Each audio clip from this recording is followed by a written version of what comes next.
Olá, crianças. Aqui nós vamos fazer esta atividade e aqui está a capa, né, da forma como vai aparecer aí para vocês. Então vamos aqui, língua portuguesa, certo?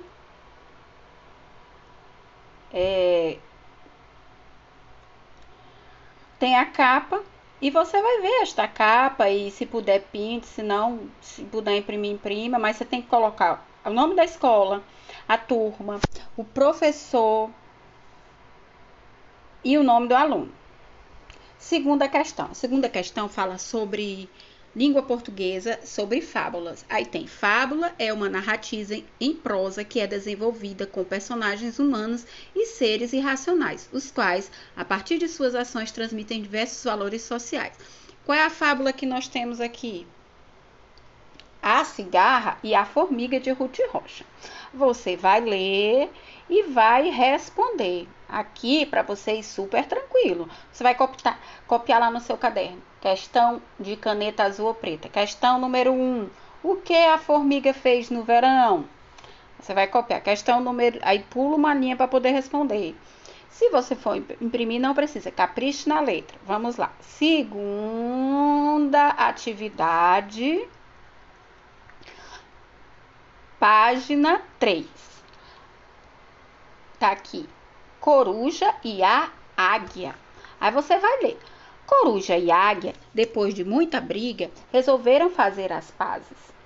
Basta de guerra, disse a coruja. O mundo é grande e tolice maior que o mundo é andarmos a comer os filhotes uma da outra. Essa fábula é bem interessante. Então você vai ler a fábula e vai responder. Copia a pergunta de caneta, responde de lápis. Você tem até sexta-feira, dá para fazer tranquilamente. São só 3 perguntinhas sobre esse texto. Não precisa copiar o texto, somente as perguntas. Coloque a data e o nome para saber que dia foi a atividade. Tem aqui, ó. Próxima página.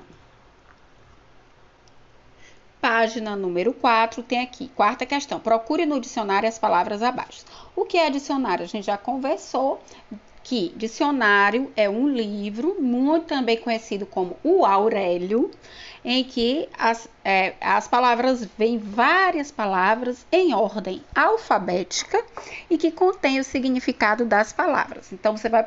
Professora, eu não tenho. Existe digital? Tem. Você pode baixar no seu celular, se tiver memória, se puder, enfim. Um dicionário, tem muitos na Play Store. Ou você vai lá no Google e digita assim, significado da palavra tolice. Eu copia pelo menos 3 lá. Significado da palavra regressar. Eu quero 3 significados de cada palavra. Tudo bem? Passada esta questão, vem língua portuguesa, atividade 3. Pontuação, as principais pontuações, né? Tem a vírgula, tem um ponto de interrogação, tem o ponto final, os 2 pontos. E aqui nós vamos tratar sobre qual? Ponto de interrogação, ponto final e ponto de exclamação. Eu vou mandar no grupo um link de um vídeo no YouTube, vou procurar um bem legal assim, fácil de entender, para você relembrar este assunto. Então, você tem que fazer aqui, observe as imagens abaixo e forme frases com as pontuações. Próxima questão. Vamos lá. Página 5, língua portuguesa, atividade 4. Pontue as frases utilizando a vírgula e o ponto final. Agora é vírgula e ponto final. Então você vai letra A. Sofia levou para a praia um balde, uma toalha e um relógio. Para que será que serve o ponto final? O nome é ponto final. Onde será que a gente coloca o ponto final? Então, pense aí. Será que o ponto final fica no meio das palavras? Ou será que fica no final da frase? Seguimos. Próxima questão. Aqui tem uma pinturinha para você fazer. Próxima questão. Atividade de matemática. Nós vamos conversar sobre quilômetro, metro, centímetro e perímetro. Medidas, né, de distância e de comprimento. São unidades internacionais de medidas. No mundo inteiro se usa o quilômetro, km, o metro, de m, o centímetro, de cm, o milímetro, de mm. E o perímetro não é uma medida, mas é a soma de todos, observe a palavra, de todos os lados de uma figura. Tem que ser todos os lados de uma figura. Questão número 1. Quantos centímetros falta para completar 1 metro? Aqui no cantinho tem.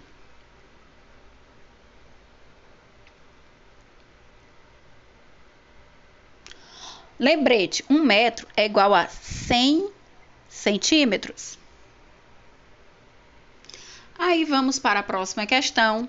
Vamos treinar? Calcule o perímetro das figuras abaixo. Foi que eu acabei de falar sobre perímetro, a soma de todos os lados. E aí você vai fazer nesta. Esta aqui tá faltando, porque quando eu transformei para o PDF, ela simplesmente sumiu, né? Mas é 10 mais 7 mais 7, porque tinha um 7 aqui e sumiu. Enfim, vamos continuar. Aqui tem um recadinho. Olá, faça a atividade concentrado. Se tiver dúvidas, pergunte para a professora. As atividades podem ser feitas copiadas. Capriche, pinte uma letrinha linda, encanta a todos. Próxima. Aqui.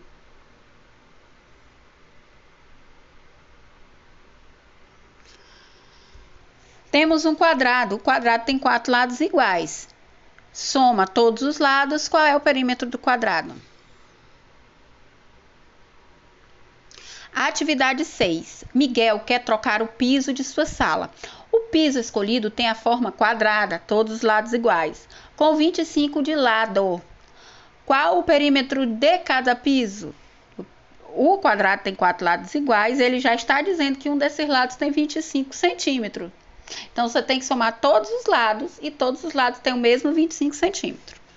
Aí você vai resolver. André, se é um quadrado, todos os lados têm a mesma medida, correto? Então, ele achou que 25 mais 25 mais 25 mais 25 é igual a 100. Já a Thalita tem dizendo, ela pensa assim, é só somar a largura com a altura. Será que se eu somar só 25 com 25, que vai dar esse 50 aqui da soma dela, será que já é o perímetro? Ou o perímetro é a soma de todos os lados? Aí você vai marcar. Marca a resposta correta. Quem é que tá certo? Será que é o André? Será que é a Thalita? Você concorda? Olha aqui, esse quadro. Mamãe ganhou uma tela muito bonita do artista Romero Brito e gostaria de colocar a moldura ao redor dela. Aí você vai observar, vai ver se é um quadrado, um retângulo ou um círculo. É um círculo, será? Oh, meu Deus! Podemos calcular o perímetro com apenas 2 medidas? Sim ou não? Perímetro desta tela é, você vai somar todos os lados e vai ver quanto deu o perímetro.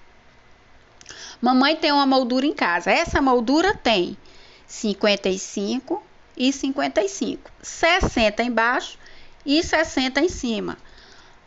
Agora, você acabou de calcular o perímetro da outra e as medidas da tela do Romero Brito. Vai caber aqui nesta moldura? Será? Faça as contas. Calcule o perímetro desta moldura. Qual a diferença do perímetro? 7ª questão.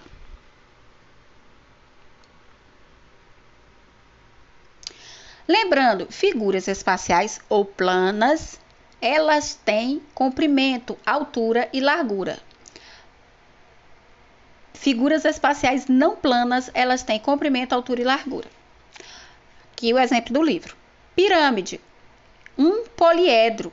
Ela é composta por uma base e uma vértice que une todas as faces laterais. Sua base pode ser triangular, pentagonal, quadrada e retangular. Seguimos. Agora, na página 9, vamos estudar as pirâmides? Olha, qual a diferença da pirâmide A para B, para C, para D? É a base, as faces e as arestas. Olha, a base triangular, a pirâmide de base triangular, como é a base dela? Como é a parte de baixo? Triângulo. Pirâmide quadrangular. A base dela, a parte de baixo, o pezinho dela é quadrada. E assim vai a pirâmide pentagonal e a pirâmide hexagonal, de acordo com a base, a parte de baixo. Aí você vai responder: qual a pirâmide tem como base quadrado? O quadrado tem quantos lados? É correto afirmar que a pirâmide que tem como base um quadrado tem 4 faces? Vamos ver aqui. Onde é que está o desenho? Está bem aqui, ó. Quantas faces tem a pirâmide? O que é face? Face é a parte plana de qualquer poliedro.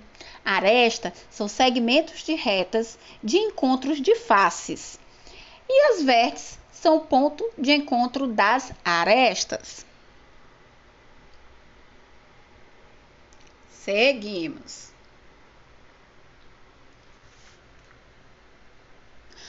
Antônio desenhou em seu caderno as figuras geométricas que formam a pirâmide pentagonal.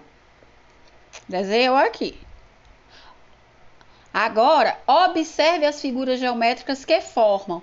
Ele fez aqui, começou pela base. Como é a base dessa pirâmide triangular?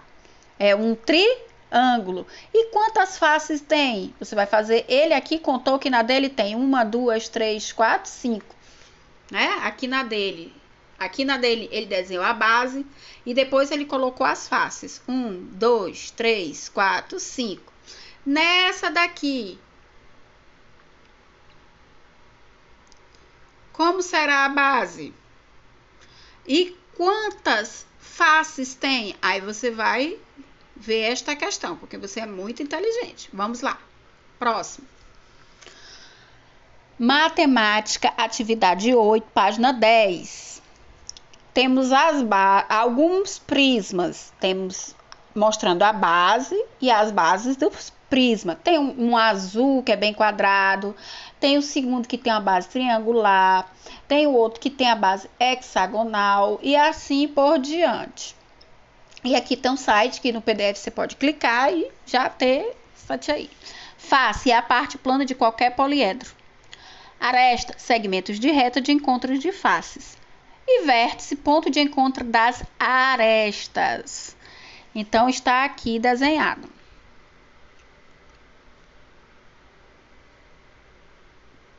Ok? Seguimos.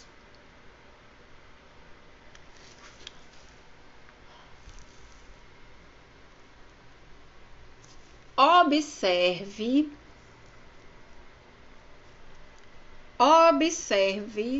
o prisma quadrangular e responda. Dê o número de vértices, arestas e faces. As bases desses prismas são: será que é quadrada? Será que é triangular? Será que é pentagonal? A face lateral desse prisma é será que é um círculo? Um retângulo? Ou o que será? Segunda questão, esse é o prisma de base triangular. Aí você vai fazer a mesma coisa. Vai ver qual as faces, quais as arestas, como esse prisma é formado por triângulo. Será que tem retângulo nessa figura? Eu acho que tem. Procure com jeitinho. Próxima, a questãozinha do dado. 3. O dado, ele é um cubo. Então, a terceira questão fala sobre o dado. Faz de conta, esse dado tem todos os lados com 6 bolinhas. Então, vamos lá. Todas as faces deste cubo, porque o dado é em formato de cubo, tem 6 bolinhas. Quantas bolinhas tem ao todo neste cubo? Aham. Quantos lados tem um dado? Quantos lados tem um cubo? Se o dado tiver 6 bolinhas em cada lado, quantas bolinhas terá ao todo? Quarta. Esse é um prisma pentagonal. Observe a imagem e responda. Quantos retângulos formam esse prisma? Retângulo lateral. Aqui.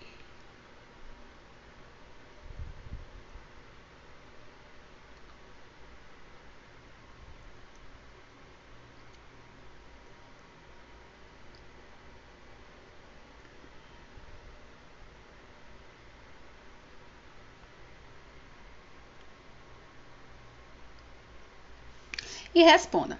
Agora, vamos finalmente para a próxima questão, atividade 9 de ciências. Fala sobre ecossistema, e ecossistema é o nome dado ao conjunto de comunidades que vivem em um determinado local e integram entre si e interagem entre si e o meio ambiente.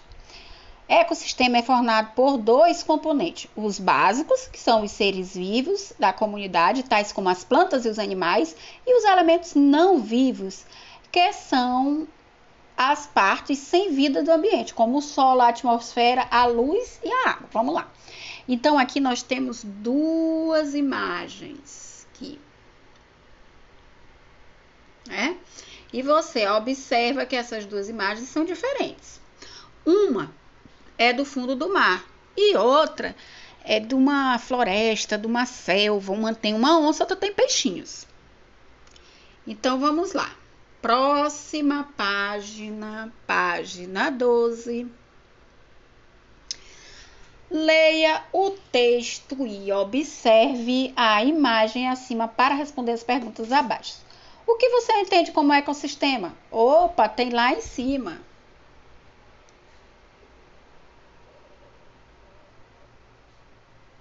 Né? Tá aí a resposta. Não é difícil. E a outra questão é: todos os ecossistemas são iguais? Será? Será que é a mesma coisa a floresta e o fundo do mar ou o fundo do rio? Quais as diferenças que você percebe entre os dois ambientes mostrados na imagem? Quais os elementos vivos? Quais os elementos não vivos? Liste aquele que você observou. Lá no texto tem dizendo quais são os não vivos, né? Vamos lá. E vai responder. De ciências, vocês são assim super inteligentes, super sabidos, respondem tudo com muita facilidade. Dia 27 de março é o dia do circo. Olha o nosso palhacinho. Atividade 10 sobre nomadismo e sedentarismo. Nomadismo. Os seres humanos mais antigos se mudavam frequentemente quando os alimentos se esgotavam. Viviam da caça, da pesca e da colheita de vegetais. Não eram nada grandes. Então, quando acabava aquele alimento, quando tinha escassez, ou quando, por exemplo, vinha a seca, eles se mudavam. Porque não dava para eles ficarem no lugar se não tinha como plantar. Então, eles ficavam ali o tempo que desse para plantar, para colher, quando tinha uma estação que tivesse chuva, por exemplo. Acabando as chuvas, não dando para plantar, eles iam para um outro lugar que tivesse condições, ou não passassem muito frios. E aí eles iam para esse outro local.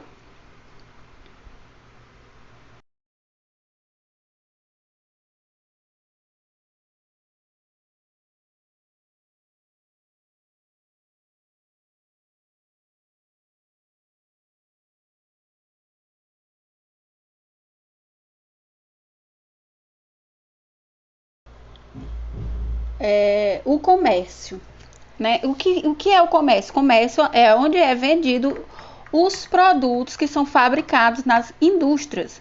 Então, sai da indústria, nos caminhões, chegam nas lojas e as lojas vendem um serviço ou um produto. Então, o comércio, ele vende o produto, por exemplo, saiu da fábrica uma televisão. Ele pega este produto, coloca lá na loja, até nós consumidores irmos lá na loja, escolhermos a televisão, comprarmos, pagarmos e levarmos para casa. Entendeu? Então, esse é o comércio, é venda do produto. E vai falar aqui sobre como é a história do comércio, o que era o escambo, como surgiu o dinheiro. E aí você vai ler e vai entender e vai ficar sabendo. Inclusive, essa figura parece até o centro aqui de Porto Velho. Olha, tem compre ouro, né? Compre o ouro, tem muito lá no comércio. Então, vamos ler um pouquinho do texto. Êxodo rural. A população de um país não é apenas modificada pelas mortes e nascimentos de seus habitantes. É preciso levar em conta também os movimentos de entrada e saída, ou seja, as migrações que ocorrem em seu território. As migrações internas são aquelas que se processam no interior de um país, aqui dentro do Brasil mesmo, como, por exemplo, o êxodo rural, que é constante no Brasil. Aí você vai ler todo o texto, né? As migrações pelo território brasileiro estão associadas, como nota-se ao longo da história, com fatores econômicos, desde o tempo da colonização pelos europeus, graças ao ciclo do café. Aqui em Rondônia a gente também teve o ciclo do ouro, teve o ciclo da borracha, teve o ciclo da estrada de ferro logo no comecinho e tivemos o ciclo das usinas. Então tem um movimento de migração, entrada e saída de moradores muito grande. Sabemos também que vieram aqui para o nosso estado muitas migrações internas. Tivemos também lá perto de Paraná, de Cacoal, muitas famílias vieram oriundas do sul, né, do Rio Grande do Sul, e desenvolveram muito aquela parte do estado. Lembrando que as migrações são internas de um estado para outro de dentro do Brasil. E aqui você vai responder na questão do êxodo rural. Tem um espaço aí de acordo com o texto. Quais são, aí nesse lugar, quais são os principais motivos que levam as pessoas do campo a virem para a cidade? Lembrem da história do ratinho, o rato do campo e o rato da cidade. Lá no caso não deu muito certo, né? O rato do campo não gostou da cidade. Observar quando isso é bom, quando isso tem pontos negativos. Questão 13, última questão. Atividade de artes. Elas são chamadas de primárias porque nada pode ser misturado para produzi-los. Eles devem ser feitos ou comprados. Aí temos sobre as cores primárias e as cores primárias, que foi da última atividade. Nós vamos falar agora sobre as secundárias e as terciárias. E aqui ao lado do desenho tem as primárias, as secundárias e as terciárias e todos os nomes.